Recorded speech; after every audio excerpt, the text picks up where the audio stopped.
You haven't given us the website. If you want, I can Take give some you. money out. Okay, what are we talking about here? This is a very interesting question we received a couple of years ago, and since then we've been in Eretz Chemda. Since then we've been asked about it more times.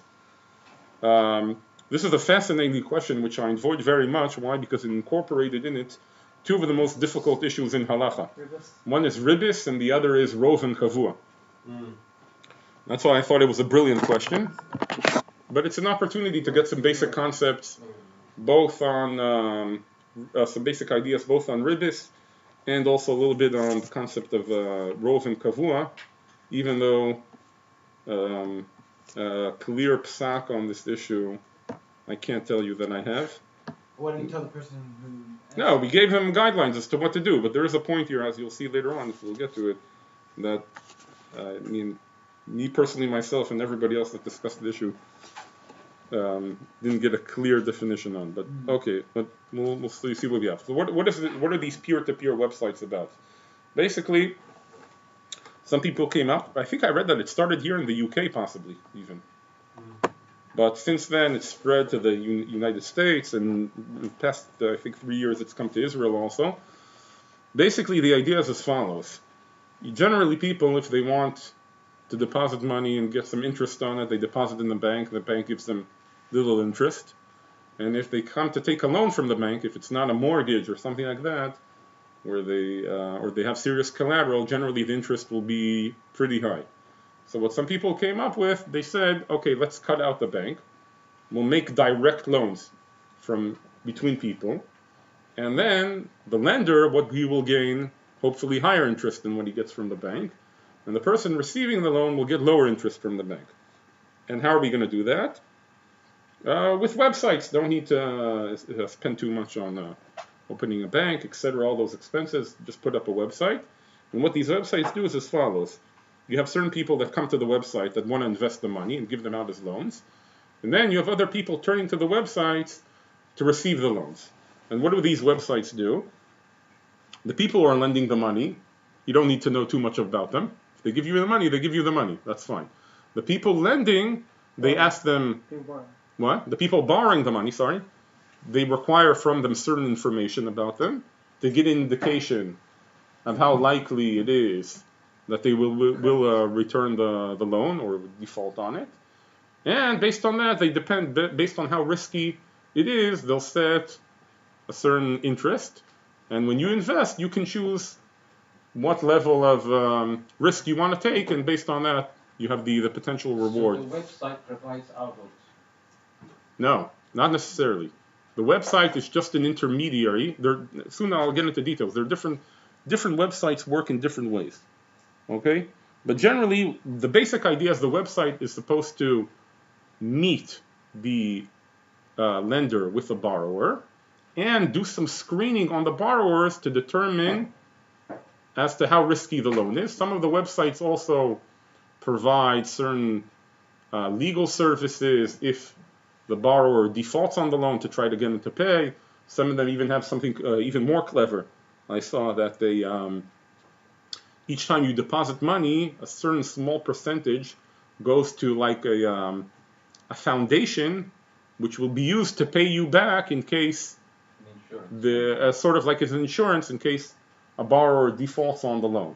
Okay? Some of them also don't give your money. Some of them deliver your money to a specific individual. Sometimes some of them split it up between a lot of borrowers to sort of minimize the risk involved. I don't understand. How legal are these sites? I mean, first of all, they don't pay taxes like normal banks, and then what is with They're fully regulated in the UK. Yeah. Under the FCA. Oh, they are? Definitely the ones I've seen are under the FCA. So the Financial Conduct Authority is a okay, but where is the website? Where is the bank sitting? If I'm going to Australia, or the bank's in Australia, and I'm in... There's no brick and mortar location. Who cares? It's only on the internet. Yeah, that's what I mean. So You're familiar with these? I've seen a little bit about it, yeah. Okay, now the interesting is this I had to dig a little deep to find this out. The interesting thing about this is some of these websites clearly serve solely as like an intermediary, a middleman. They have no responsibility for the loan at all. They're just hooking you up with another person. They're not telling you who that person is. Usually these things are done anonymously, or they'll give you some very little information about who the person that's being loaned the money to. But from most of part of what I've seen, it's the borrowers receive anonymity but they serve as complete middlemen. Some other websites have a different structure where you're investing by them, you're giving them money as an investment. They are the ones that lend it out to the borrowers, but based on the returns that they receive from the borrowers, based on that you will profit or lose. Okay? But you're not in there's no direct contract between you and the borrower. In other words, if you can't go ahead and sue directly the borrower because you're only invested with the company, they're the ones lending out the money, but based on their returns and profits, you also gain. Okay, and there are all kinds of different structures. Now, what is the question that arises here? The question that we were asked is, let's say I'm either lending money or borrowing money from the website, and I'm Jewish. I don't know who the person is on the other side is. If I'm lending the money, I don't know if the money is ultimately received by a Jew. Or on the other hand, if I'm borrowing the money, because by Ribbit the Isser is not only on the lender, the Isser is also on the borrower. A person is not allowed to take from a Jew also a loan with interest. I don't know if the person lending to me is Jewish. So the question is, first of all, does it matter? Is it considered that I'm loaning it directly to him? Or perhaps I'm only going through the website? Or if it is considered that I'm directly lending and borrowing from him, it's problematic, do I have to be concerned that he's Jewish? Or do we say, no, let's say I'm doing it in a place, in a website that only serves, let's say, the United States, because they probably don't accept from other countries, but let's say the United States, most of the users are predominantly non-Jewish. Okay. Now, if you're into these conspiracy theories, you would say most of the money lenders are Jewish, most of the borrowers are non-Jewish. But well, that would be all right as well. That would be all right as well. Yeah. No problem. Okay, so that's the question. Now in Israel, it's interesting. In Israel, I saw there are a few websites, but there I checked all the websites, at least that I was able to check in Israel. I found that they all have a heter iska. Okay, now what's a heter iska? Heter iska is a clever way which enables us to what? Yeah, to solve the problem of Ribbit. How does a heter iska work? I'll try to explain it briefly. The difference is when we say that Ribbit is us, or what are we referring to? We're referring to when you give a loan to somebody, and by a loan we mean that basically he no matter what he does with the money, whether he gains or loses, he has to pay me back the loan, plus beyond the loan that I gave him also an added amount, which is the interest. That's the Isser of Ribbit. Okay? However, according to the Torah, there is a way for me to gain profit, and it's not a problem of Ribbit, when I give what is called under halacha an iska, an investment. What's an investment? An investment is I give somebody money, he takes that money and does some sort of business with it. If he gains, I get the profits, or a share of the profits, whatever I settled with him. If he loses some of the money, then I won't get some of the money back. I'll lose. Return the capital.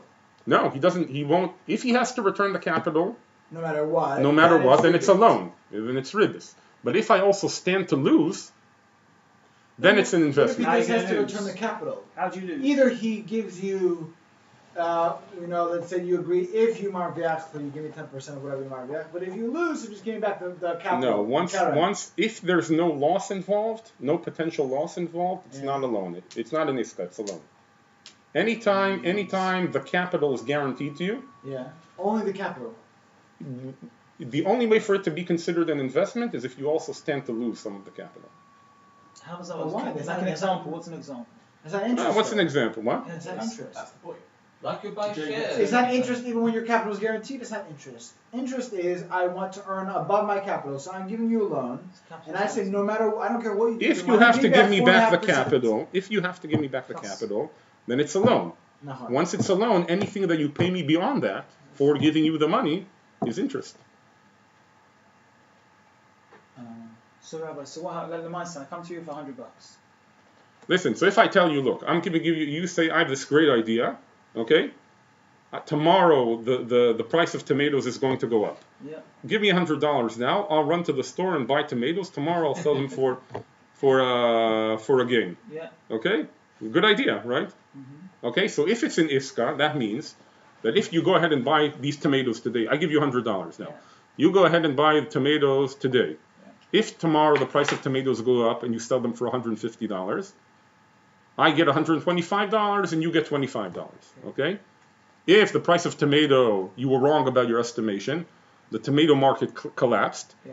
and tomorrow the tomatoes that you bought today are only worth $50, I only get back $50. I can't demand $100 from you. That's an iska. Oh. That's a classical iska. That there's no halachic problem It's with. like buying shares, isn't it? What? It's like buying shares in a company. They can go up Yeah. and they can come down. Yeah, exactly. Because it's not. By It's, shares, They can go down. you only get back the interest. You don't get back the capital unless No, you sell the it's- share. Yeah. It's you're buying Yeah, an you can asset. sell the share. This is just the difference because instead of me buying an asset, I'm giving the money to someone else to buy the asset. And Right. I'm basing myself on that risk. So that's it's like I give money to a stockbroker. I tell him, start investing the money for me. If he does well, I'll get the profits, and he'll get a certain percentage or whatever he's taking for his work. If he invests it badly, I'll lose money. And you lose money. That's not a loan. That's an investment because anytime I stand to lose, obviously on a loan you also stand to lose if the person defaults on the loan. Okay, but that's if he doesn't have to pay, he doesn't have to pay. But in terms of the deal between us, it's guaranteed to me that he has to pay. So anytime the capital is guaranteed, that's a loan. So ISKA means investment. Iska, investment means that I stand to lose also. If I can lose, then I can also gain. But if I can't lose, then it's a loan. And anything beyond that is also. Okay. Now, how does a heter iska work? A heter iska goes as follows. It says, I'm giving you the money, not as a loan, but as an iska. Okay? Iska doesn't mean that it's completely an investment. There are different ways to do the heter iska. Usually the way it's done is that half of the money is considered a loan, and half of the money is considered an investment. Okay? But within that investment, I put certain conditions which will make it very difficult for you to prove that you had losses, and also make it very difficult for you to prove that you didn't have profits. Okay? What? You basically defraud the guy. That's the way a heter iska works. Okay? You're defrauding What him. kind of conditions? So I'll give you, for example, Conditions that he. I'm giving you the basic. There are all kinds of different forms on the heter iska. I'm giving you just the basic skeleton of heter iska. There are more details here because sometimes it's a little more complicated. But the basic idea is that you tell within the heter iska, if he wants to claim that he has losses and therefore I can't even get my capital back, right? He has to bring on those losses to Adam. Okay? He lost the money. Not so What? Not so hard. It's very hard to bring two kosher Adam, two kosher Adam. He had losses. Why is that so hard? At what point do they need to have witness those losses? They need to witness that he took this money that you gave him, Yeah. he invested it specifically in this business, and that he had losses. How would one witness that if it's That takes electronic? It's very difficult. It's very difficult to witness What that. are you witnessing? The neurons, guy. What are you witnessing? The megabits flying on the cable? What are you witnessing? No, what are you talking? What do you have to do? How'd you get the? You're just bit? witnessing him. You're just witnessing him typing. What are you? What part? In other words, what part of the You're transaction? witnessing- At what point when what I was about them Don't worry, losing the you're money? running off already to modern commerce. Even let's take simple commerce with the guy buying tomatoes. Okay, So what would it take to witness every step? he of would that process? when Aaron goes to the store to buy the tomatoes One second. today. So the aim have to witness Aaron giving you £100. They have to see. They have to Me. see. Aaron he- giving you £100. No, he's giving it to you me. give I'm you the, give Aaron £100. They have to see. He's the that. lender. Yeah, I'm the investor. Right. So they have Okay, to see you giving him money. Aaron's the businessman. They have to see him taking the £100 that he received From from the me, beginning. From the buying it for tomatoes Following me to Yeah. the So store. it's Master Shmura. Following me to the store. at a kilo a pound, buying 100 kilos of tomatoes, and then him coming back to the market tomorrow Yeah. that the tomatoes are worth only 50 pounds now, and they now he brought testimony that he lost 50 pounds on the They investment. don't have to shmura on his, Whatever needs to be money. witnessed, whatever needs to be brought as Okay. proof that he lost on the investment. That's step number one. Why Okay. Edim? Why facts are not enough? Facts like. What are facts? What kind of facts? Which I can show Statement, the bank receipts. statement. The receipts. Yeah, but who says you use my money? What? Who says you use my money if you show the receipt? Yeah. So watching doesn't prove that either. I'll soon tell you an interesting case that there was based on the heteriska, but I'll just explain. Okay, yeah, exactly. Okay. What? Okay, so you need Aiden. In losses, you need edim. Regarding profits, because we assume I give you money as investment, I'm assuming that you made profits. If you're claiming that you didn't have profits, okay, bear with me. You have to take a shavua chamura and based in that you didn't have profits. A person can obligate himself to take a shavua, even in the case where mi'ikar, then he's not obligated to take a shavua. So within the contract of the iska, he's obligating himself to take a shavua chamura bebezdin that he didn't have profits.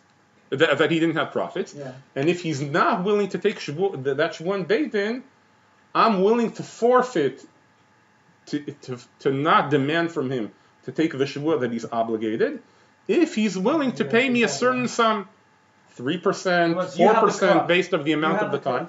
No, he has the His koach. capital, basically. What? So he can bribe you back your capital. I'm willing. I think he had more profits, and I think he should take a shavua. But I'm telling you, listen, if you don't want to take that shavua as to how much exactly profits you had, Yes. pay me a compromise sum of The same 4%. Plus capital. The capital for sure. Yeah, That's plus to 4%. not pay me back the capital. You have to bring Aiden.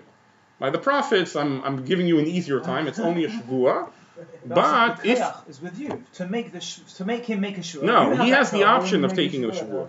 He has the option of taking the shavua. So he says, I don't want to take a shua. Now, Why wouldn't he? says, I don't want to. Obviously, he's not going to want. Don't want to take a shavua, so pay me the amount Why that not we take the agreed shavua, upon. though? Yes, it's you. You're What? the koach. So why would you take a shua? Shavuos haven't been taken for a few hundred years now. Is that? Yeah, common practice is not that people don't What take if I shavuos insist on nowadays. taking a shua? Okay, so there have been interesting cases in the past. I'll just So what is a shua? What's the technical definition? Say a the shavua, you have to come to Beis Din. Yeah. If it's, I think it's shavua chamura means that's with nikitat chayfetz, so he has to hold the sefer Torah, Yeah. and he has to say to be take a shavua b'shem Hashem Yeah. that He did all he make gained it. from his investment was such and such. Most people aren't going to do that unless he doesn't care about taking a shavua sheker. But They're not lying. you know exactly how much profit you had from everything. Can you take a shavua exactly on how much profit you had? Okay. Especially since the iska is worded that the money is not being given for a specific investment of his, but rather as something that will be spread out amongst all his business interactions. So who can say exactly, when taking into account how his business interactions, What moment? how much it's worth? Which How much? time takes this place? What? At which point of time takes this place? Because you could always argue, well, maybe the Revach comes later. You No, see- when you set the time for the payments to be returned, the iska has a certain time period by which it has to be returned. okay, that's the time. But then Yeah. you haven't done. Sometimes they'll put in something even trickier that even if you want to bring Adim, you have to bring them by a certain date, by the end of each month. There are all kinds of other complications that you can add in. But I'll tell you an interesting case. We said that you have to bring Adim. Bringing Adim is very difficult because you almost never have Adim. But somebody once came up with a clever loss. He wanted to. What did he do? He took a loan from a bank. Now all the banks in Israel work under heter iska. Okay. So he took a loan from the bank, and he invested the money back in the bank, in whatever, and you can invest through the bank. And then the bank sent him letters detailing his losses on the investments that he made through the bank. Brilliant. So now he said, They here do- I have something better than They Adim. themselves. I have something better than Adim. I have Hodas Baldin of the bank that the money that they lent me was lost. So you didn't have to pay back. That's what he claimed. He lost the case. Why did he lose? Because the heteriska says that it's not specific that the money that you're given is considered to have, even if you use that cash itself for a certain bit, it's considered to have been distributed amongst all your assets. That same exact moment that you give me cash, It doesn't matter. Once you give me cash, cash is not. You don't have to give out the same bank. You don't have to bring the same banknotes, right? So it's considered nivla in all my assets. Exactly, and right, yeah. So therefore it didn't work. No. The heter iska, again, the idea of the heter iska is that it's built formally as an investment, but It's really low. all kinds of clever rabbis came up with ways how to, most of the cases, not completely, but most of the cases to be able to ensure that you will receive a profit on your investment. Have you ever had a case where the heter iskas failed? There are cases that heter iskas have failed, but it's very rare. Generally, also, Dayanim don't want the heter iska to fail because it would damage the shuk too much. But there have been Is cases. that heter midrabanan? Where's that heter come from? The heter was started a few hundred years ago in the Achronim. The idea of the iska appears in Chazal. That basic idea of an investment that appears directly in Chazal, in the Rishonim, the Gemara, and the Rishonim everywhere. They all discuss it. What they came up with, it's attributed to the Maharam. You're not making money. Sorry. That to add in that he has to bring Edom, that he has to take a Shavuot, all those ways to ensure that he won't be able to prove that he had losses or that he didn't have profits, that came up a few hundred years ago. So how do you get extra money? I understand how you get your Karen back. How do you get extra money? He has to pay you. No, If he because doesn't we make- assume, you he gave doesn't it to make him a as an shul, he has to pay investment. you, right? Right. So what's he paying you? He's paying you profits that are assumed that he has. I gave you money as an investment. I think you made money. I think you made money off of the tomato business. Yeah. You'll tell me the made stock market, the market of tomatoes went down. Yes, but I think you went up to some, you tricked some old ladies into buying the tomatoes at an expensive price. I claim you have profits. Yeah. If you want to tell me otherwise, take a Shavuot. Since you're not willing to take a Shavuot. Pay me the Karen and the profits I claim you're So making. I'm willing to accept the fact that you probably had profits of 4%, whatever it is that they decided upon. So who did that? Something. Who decides that amount? Who decides that percentage? That you write up in the heter iska, that you write up originally. So the heter Whatever ribbis I would have taken you if I hadn't done a heter iska, Yeah. if I would have done a loan, Right, that's that's the what amount that we settle in the heter iska as to the estimated profits that I'm willing to accept from you. So So the how- case- how- it's a heter high iska- level. What? heter iska relies on part of it on the unknown. Exactly. That's how it works. But how does that allow me to take rebit though? I'm not taking ribbit, I'm taking profits. I give you money as an investment. I say You you're a don't good know it. businessman, You don't know about and you it. turned a It's profit. not right. And since you haven't proven to me otherwise, you're paying me profits on my investment. But At what level? At a predetermined level that you determine. Yes, so we can do that. But Amos, we know that's not happening, right? If you want This to, guy's what? You'll give me 5% back on this money every year. or whatever. yeah. Now look, like for example, here's where you asked me where the heter iska has been negated. There are poskim who have, and we had a case like this in the Beit in the Veres Chemda, where I don't know if they actually.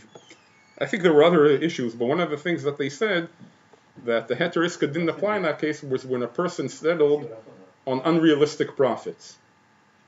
When the Okay, heter iska required unrealistic profits, you're saying. correct. So if the profits are unrealistic, the amount that they settle on a crazy amount of interest, something like over 100, something unrealistic. Okay, What was the original loan with the bank? it wasn't with a bank; said it was like between two people, 15%. two brothers, or something like that. But Yeah. it was something unrealistic in terms of the profits. So that might void the heter iska. There are different things that might void the heter Then what iska. happens when a heter iska is voided? Then all the capital goes away. Not the capital goes No, away; the capital ribbis you goes get away. back, but the The ribbis capital goes- would go away too. If I can't pay you back the capital for your investment in me, then I can't. No, pay you if I say it depends on how did I You void the stand to heter lose. iska. No, sometimes you can void the heter iska. You'll say, I have proved that I had losses. That's almost impossible. If I prove that I have losses, then fine. Okay, I'll lose the money. That theoretically could happen. Sometimes we could say this whole heter iska is a sham. And it's really a loan. If it's really a loan, you can't take the money because it's ribbis. Yeah. Okay? What's the origin of the word iska, by the way, Rabbi? Iska, esek, business. Oh, eska. So it's Aramaic. Aramaic, yeah, but it's similar to the Hebrew. Esek. What? Hashka, that's modern Hebrew. It's not no That's a connection. heterosexual. No, iska. In esek. You know, in Aramaic, if we were speaking about dialects of Aramaic, so there is a certain dialect of Aramaic which makes everything yadua. You know, you have esek is business, ha-esek is the business. Okay, in Aramaic, the way to turn something into the is with an aleph at the end. Okay. So iska is the business. That's the. So now there's a certain dialect of Aramaic which makes everything into yadua. Like the Babylonian, So in summary, this is a profit. like sharing. lachma is. What? It's like the Arabs. This is- Lachmania. Zechus. Lachma. This is not. This is a profit sharing scheme to get around rivers. I didn't follow all the terminology, but I Profit assume. sharing. So you get percentage of profits. You get share of. Yeah, Profits. exactly. Without doing. In other words, what you're That paying means is you get share of losses as well. yeah, but it's very difficult to prove. I make in the deal between us, I make it very difficult for you to prove that you had losses. I'm looking at an English heterosexual under the best in of Lakewood because Okay, it's easier to read. Right. It's on the B'nai Brak Lakewood branch. Fantastic. okay. It seems to be that. But so why is it difficult to prove that you've made lots? Look what it says there. What does it say there? It- Does it have there the details of the heteriska? Yeah, it's got blanks that you can put in. No, but yeah, besides the blanks, what does it say? Profits and losses. They're obligated to try and make profits. Right. They- Keep goes going. back to best in. At the investing partner, the amount equal to a percentage annual return plus any additional payment by the is payment for the profits of this ISCA. So they use an interest payments system to say it's a percentage. It's a dividend on profits rather Correct. than derivatives. Yeah, correct. That's Now keep going. Just keep going. What it says, if he has losses, what does it say there? It says. Two qualified witnesses. No. We got Yeah, Any read that claims of line, one yeah, go ahead. loss must be verified in the Oh, testimony of two qualified witnesses before an Orthodox Jewish So you court need of law. Nevertheless, a business expert or accountants to come in and say they've made losses. No, but you need two witnesses, not Expert just witnesses. expert witnesses. Qualified. Qualified. I don't think they're referring No, to that's business experts. like, What? that's Halachically qualified. Yeah. halachically qualified, it can be endless complicated. Without being disrespectful, Yes. the word Yiddish comes to mind. The word what? Yiddish It's a way of getting Harama. Arama. Harama. Yeah, we That's have. right, We right. like those. You've We got- have a lot of those. Pesach. Pesach. It's a deraisa to have chametz in your rishus. And what do we do? We're not allowed ribbits, yet they found yet. Well, The rabbis found better- a way to better get example around we've ribbits. got. It's harama. Excuse me, I'll use a more professional term. I was brought up with the term Yiddish Still harama. Israeli. The Gemara talks about Harama. This is like- It's this a is way like of 300 years ago. getting wrapped. I don't mean to be disrespectful, but this is what it sounds like. No disrespectation. This is Yeah, what we do. but We have a it's set of still laws, still and has- we have to function within them. So if we can find the loopholes, we'll take But them. Right. But it makes a mockery of what ribbits is then. No, it's not a mockery. It's not a mockery. This is completely following the guidelines, and it's working away within the system. Yeah, go ahead. You can use the system, but this is on the. That's what Torah's all about. This is on the laws. This is on Give it to the us. New Jersey bar. Yeah, but there's a private agreement. There's an ADR system. That means that this could be referred to the secular system if it goes wrong. So here it's got any profits, capital gains, or losses arising from investment should be shared equally between the investing partner Right. and the management partner, which are the two, the investor and Right. the. So this could go hopelessly wrong. If you did that in this country, you'd end up in front of if there's massive losses. this would Yeah, end but up- you would have to prove them. It's come to the courts, these heteriskas. I mean, I'm not that familiar with the proceedings of what has happened, but it's reached the courts, the heteriska, more than once. Yeah, I imagine it is. Yeah. Not only Batei Din, but it's also reached courts. I don't know what's happened here, but we could probably research it and find out. But people have tried based on heteriskas, because, for example, in Israel, I'm saying all the banks, every bank, at least that I know of in Israel, has a heteriska, and they're legally binded. The directors of the bank, whoever it is, however you call it, the direction, they're all signed that any any dealing that they do is all under heteriska. Here in this country, they wouldn't challenge it in the courts unless the heteriska essentially was investing in something that was illegal. The one case the Bet-Ins lost is on a Persian carpet deal. So these two brothers imported Persian carpets from Iran during the sanctions time. The reason they lost, the Bet-In got into trouble, was because they should have never ruled on the case. Why should they rule on the case? Because it was criminally illegal to import carpets from Iran. Yeah, but isn't there confidentiality? No, one of the brothers lost the Bet-In. He went to, against Halaha, he went off to... the Bet-In's rulings have been upheld time and time again. So that case. They work under arbitration law. Yes, exactly, under the Arbitration Act. But how can they should have reported that a criminal case You that there was... can't decide on the Arbitration Act if there have been criminal dealings because they haven't come to the court with clean hands. It was something the Bet-In said, this is not... There are illegalities going on here, we can't judge in the contract, so... And they have to report it? No, they don't have to report it, they don't have to be an informant, they just can't, they just don't have the authority any longer to look at it. That's interesting. I think in Israel it's a little different, but I'll ask somebody who's more informed than I am. No, I'm saying it could be legally challenged in a different way. Let's say two Jews here, one gives a loan to another. Yeah. Okay? Then that person has losses, and now based on the heteriska, he wants to come to the courts. Let's say he'll come to the court here, says, I don't have to pay back the loan because it wasn't really a loan, it was really an investment.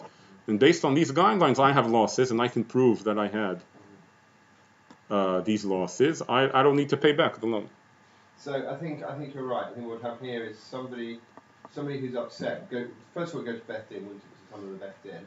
He doesn't get his losses back, or you can't get share of losses, or whatever it is. No, share of losses. Right. The other guy appeals to the courts outside Halacha, because that's what would happen.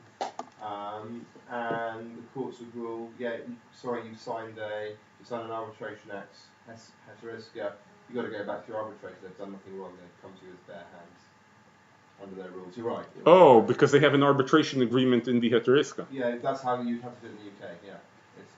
It'd be illegal.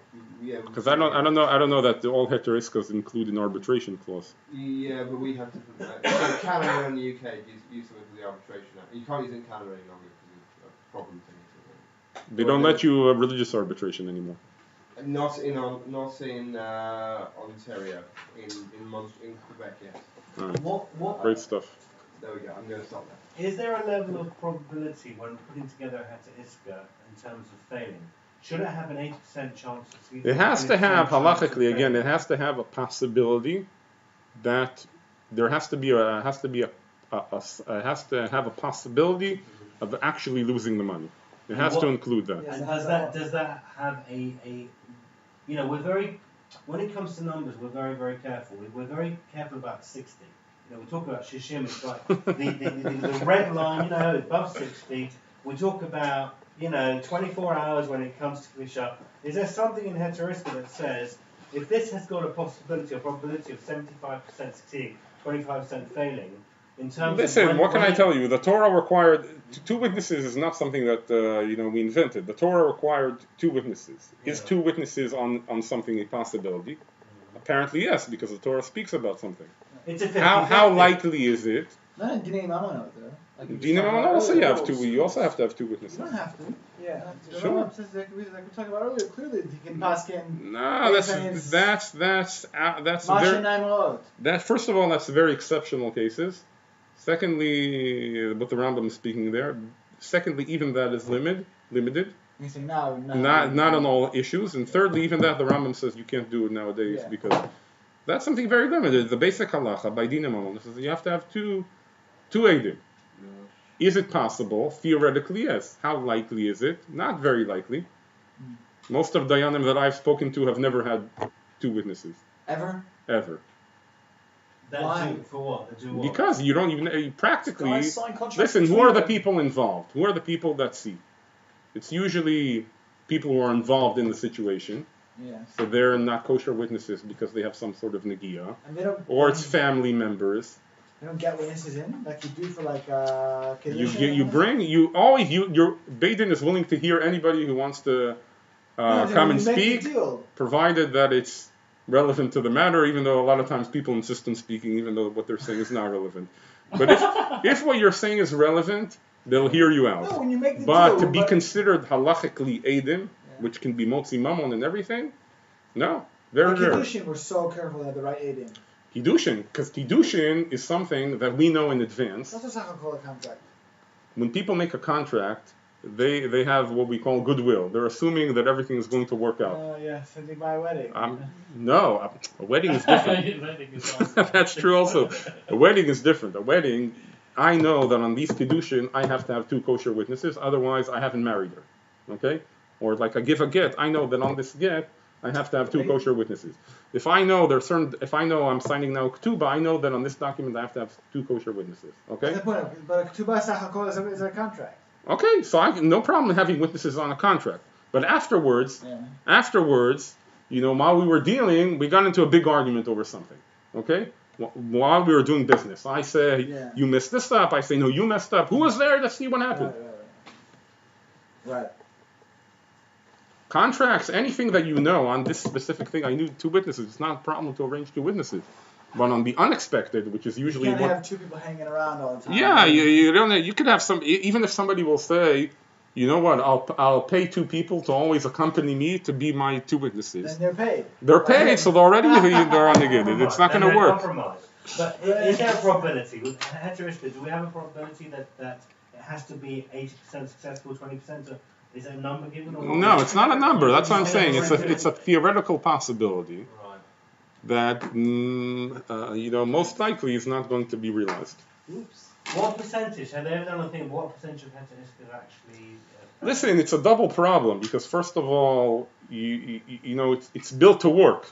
Yeah. In other words, if I'm and it's something that we have an interest for it to work because the reason why this whole heter iska came about is because of the economics of the world change. When the Torah was speaking about not to take ribbis, it was talking about giving a loan to somebody who's in dire straits, and the loan is considered chesed in the Torah. The modern economic world, a lot of loans are to fuel the economy. They're not done as even nowadays, most poskim will tell you, if you have somebody who is in dire straits, it's not proper to give him a loan with heter iska. That's not what heter iska was intended for. They'll tell you in such a case where you're giving a loan for somebody who's, he's using it to buy food or whatever it is, he's not using it for business purposes.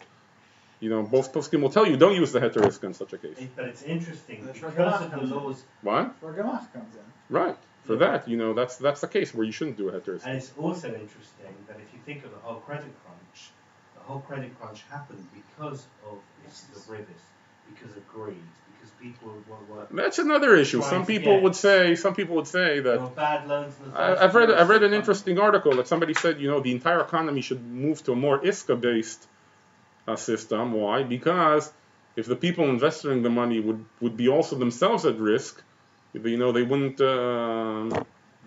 They wouldn't spread out what caused the collapse in 2008 or whatever. But that's not my field, so for the economic experts, that they can deal with that. Okay. All right. So now let's see quickly what happens in terms of ribbis, in terms of these websites. Okay. Sorry, what's it? What? Okay. So let's see first of all the Tosefta. What happens if I lend somebody through an intermediary? Who's considered to be giving out the loan? Is it me or the intermediary? Okay, that's a basic question we have. So the Tosefta says, Yisrael she'amar legoy heilach sarcha, seve alve ma'otai beribit, asur. In other words, if a Jew tells a non-Jew, here I'm paying you for this, go out and lend out my money with ribis. Obviously here the goy is lending it out to the Jew. That's asur. What's he saying? I'm going to pay you to lend my Hey, money. I'm giving you a certain amount of payment. Yeah, go ahead and take my money and give it out as a loan to other Jews. Okay? That's asur. Okay? The goy she'amar Yisrael, the opposite case. Here the goy is telling the Jew, here I'm paying you for this. Take my money and go lend it out in ribbit. That's mutar. That yikar din is mutar. Aval asur mipnei maritain. Why? Because it looks as if the Jew is giving out a loan for ribbis. So we see from here, when I give money to somebody and he's lending out my money, who's considered to be giving the loan? Me or the intermediary? Me, Cardin. What? The person who gave the money. Yeah, the initial person, right? Because we see here that in the first case that the Israel was the one who the money belonged to originally. That case is Aser. But in the second case where the money belonged to the Goy and the Jew was the one serving as their intermediary, Mi'ikar din it's mutter. There might be a problem with Maritain if it appears as if the Jew is lending out the money, but Mi'ikar din it's mutter. But then the next sentence in Sefta seems to say exactly the opposite. What? Brilliant. Brilliant what? That it says the opposite. Yeah. We always have to have some sort of contradiction, some sort of question. Of course, I Otherwise, we can't understand anything. Okay? מעותיו של ישראל מופקדות אצל הגוי. Here, money of the Jew, which is deposited by the goy, held in safekeeping by the goy, מותר להלוותן בריבית. It is permitted to borrow them, lend and borrow them with interest. ושל גוי המופקדות אצל ישראל אסור להלוותן בריבית. Okay, but if the money of the non-Jew is deposited by the Jew, it's prohibited to lend it out in ribbit. So when you deposit it with the goy who earns the interest is then going to give the interest back to the Jew. What? So when the Jew deposits with the goy and the goy lends it out Ribbit, Right. is that Ribbit then going to go back to the Jew, or is it just the goy making his own use of the money? Okay, that's the question. It's not clear from here, but we see from here exactly the opposite. That here it doesn't matter who the money belongs to. Rather, with the determining factor, where is the money? Where is the money? But then the Tosefta says the answer, which might clear the matter up. זה הכלל, כל שבאחריות ישראל אסור, וכל שבאחריות גוי מותר. Okay, it's אחריות. He What? takes אחריות on it, so okay. Ah, exactly. In other words, and this is something here the Ritva explains at length, that the whole question is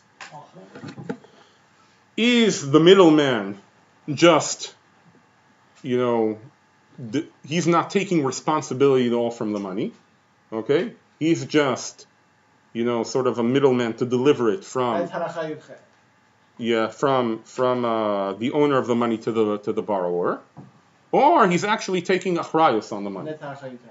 What? And that's on the chayutet, right? Exactly. In other words, on the chayutet, the intermediary is taking responsibility. In other words, if the person who owns the money can come to him and say, "Where's my money?" and he has to take responsibility for that. In other words, the way the loan is working is that the borrower owes the intermediary, and the intermediary owes back the lender. In that case, the middleman serves as a buffer in between the original. Subtle difference. What? It's very subtle difference. Yeah. Yud Chet and Yud Tet. Right. But in the Chayut Chet, he's not taking any responsibility for it. Let's see it quickly in the Ritva. What is his role in Yud Chet? Yud Chet, he's just like the agent to find the borrower and to hook them up. But he's not taking any responsibility. Once he hooks them up, he's out of the picture. He's like, take for example, a real estate agent. Okay, what's his job? He hooks up the seller with the buyer. Once the seller and the buyer sign a contract, that's it. Even if something goes wrong afterwards, you can't, unless the real estate agent was, didn't reveal certain critical information. But if he functioned normally, even if everything went wrong afterwards, the buyer defaulted or who knows what happened, Happens all the time. he doesn't. What? Happens all the time. Where the estate agent will broker a deal between two people, and one of the people turns to be involved. Yeah, I was involved in the case in the Beit Din where the deal fell through. A deal fell through. Is that the right expression? Yeah. And then they sued back the real estate agent. They did to give back the money. What? Why? Because they claimed that there was something that he didn't disclose, and he said, "I got you to the contract. The fact that afterwards you guys botched up, that's not my problem." But Who won? The real estate agent. But that's rare. Usually the real estate agents lose. I'll tell you why. Because a lot of times they want to get paid even if no contract was signed. Yeah. That doesn't work. They'll say they should have signed the contract, but they didn't. You can't get paid if they claim that they were the ones who mediated the deal. What? you could very often have. No, sometimes you have Right. people trying to cheat the real estate agents, but whatever. Yeah, go ahead. Sorry. Oh, but you said if the real estate agent is withholding a critical. Yeah, we're getting very tangent issues here. Yeah, it's not related. Okay. I had it. I lost. Well, What? Because somebody didn't disclose. Okay. In Israel. no, Yeah. Take it to the Torah. no. I proposed it in Torah because I actually just wanted an apology. Mm. But now the guy is so up he's so angry at me that he says that he will never forgive me for even suggesting taking him away. What do you say to such thing? It's a weak thing. Should I go to apologize every year if you keep up to such a guy, or you just thinking that he's a weakness? Yeah? I don't know. Yeah. Baden is an interesting place. You have a lot of stuff, interesting stuff that happens there. Is there statute of limitations? Are there people coming? Very interesting issue. In Halacha, I have a friend who wrote a very nice article on it. What's his name? Aaron Feldman.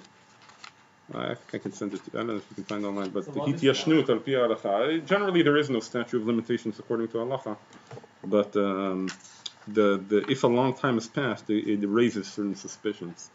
That's on one foot, the general, what I would tell you. What does that mean? What? Aaron Feldman? Between what?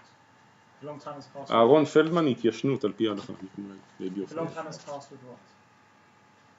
No, what is statute of limitations? Let's say somebody owed you money. Okay, you gave somebody a loan. 50 years later, you come to Beit and you say the guy needs to pay me back. So if he never paid you back, he still owes you money. There's no statute of limitations. But it will raise certain suspicions. What happened now? Where were you for 50 years? Why didn't you come and ask for the money? It raises suspicions that the loan had already been paid back. Is it on your website? I don't know. Email me. I'll find it for you if it interests you. Okay. All right. So then, according to what we said, it makes it very simple in terms of, not very simple, but okay, we don't have time to read through the Shulchan Aruch, but you'll see here the Shulchan Aruch also goes through this idea.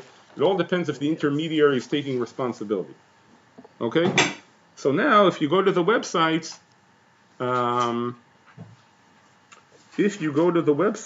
then it all depends how the website works. If the website is only serving as a middleman, but it's not taking any responsibility for the loan, and the loan is directly between you and the lender, then if you're Jewish and he's Jewish, then you have a problem.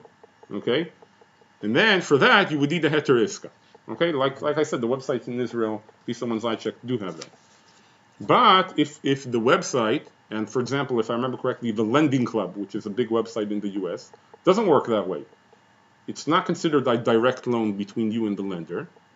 Rather, they're serving as a buffer, and the lender owes them, and then they pay you. Like halacha, you test, basically. Right, and then there's no problem at all because your business is with the website, and presumably he's not Jewish or whoever that is. We might get into an interesting question: what happens if there are minority Jewish shareholders, and all kinds of interesting questions like that. But generally, it's assumed that is not considered Jewish, and therefore you don't have any problem with ribbit. Oh, when all three are Jewish.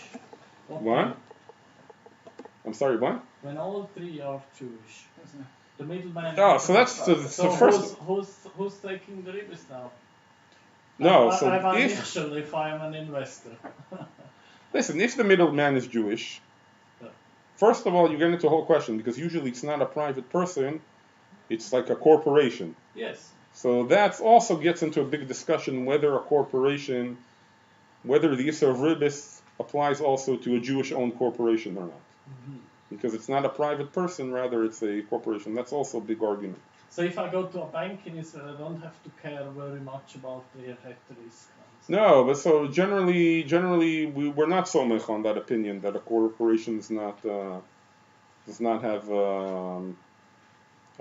If it's a Jewish-owned corporation, we were generally stringent on the matter, and that's why the banks in Israel do have a heter iska. Yeah, but in a Jewish corporation, I always have to make sure that they are very thin and have the right rabbis. Even if not, even they're not from, but they want the from Jews to do business with them, so they'll do a heteriska. Oh. And there's a standard language to this. No. The what? The heteriska? Yeah. Yeah, it's No. the Standard idea, no standard language.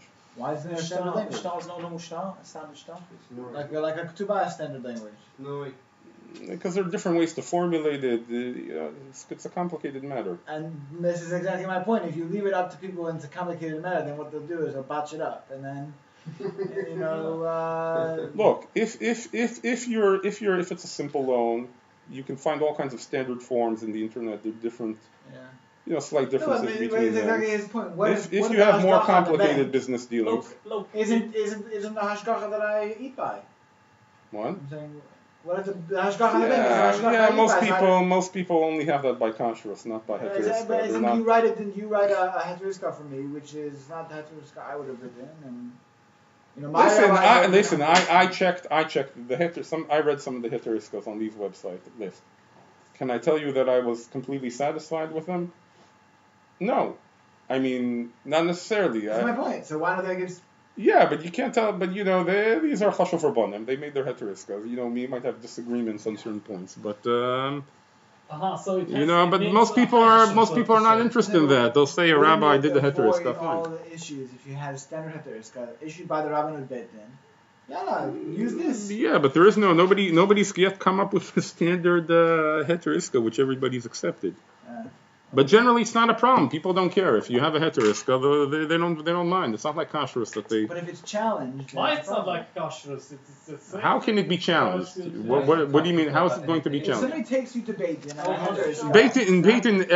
Once a heteriska comes to Beit Din, everybody's very makel. Sometimes this is something problematic. Makel in what sense? Like for the heteriska to work. Yeah. Look, a lot of times people don't even do a real heteriska. All they do is they put in a document. Akol nasa al pi heteriska. Okay? Without actually having heteriska. Yeah. No, they're saying by this I'm accepting all the agreements of the generally known heteriska. Kitakanat baram. What is that generally known interest? Everybody has a little bit difference of exactly what it is. But even that b'diavad is acceptable. If you would ask me, I would tell the chatchila. Anybody who asks me, I tell them no. Draft up a real heteriska and have a paragraph in your contract. In every contract, the heteriska is binding. Yeah. Some people don't do that. They do a heteriska, which says all my business dealings are under the heteriska, and they might not put in. I would say, put in also in every contract that you do something that will refer to that Back to the heteriska. original. Okay, so I'm saying there are all kinds of. But I don't know if everybody, every Beit Din or whatever has their own opinion on the matter. So. All right, we don't have time for the second issue, but okay, we'll stop here. Whether I have to be choshesh that it's a Jew or a non-Jew. So is there a kind of bottom line? Well, our bottom line, the question is whether it's considered, whether you can go by the rove or not.